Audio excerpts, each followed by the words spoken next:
This is how to factory reset, hard reset, clean and wipe. This is the Sky Elite B65. Looks like this, very easy to identify.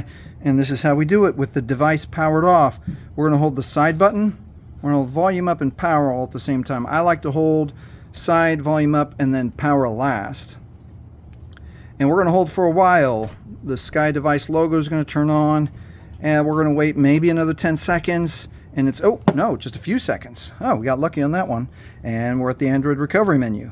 At the Android recovery menu, use volume to scroll down to wipe data factory reset.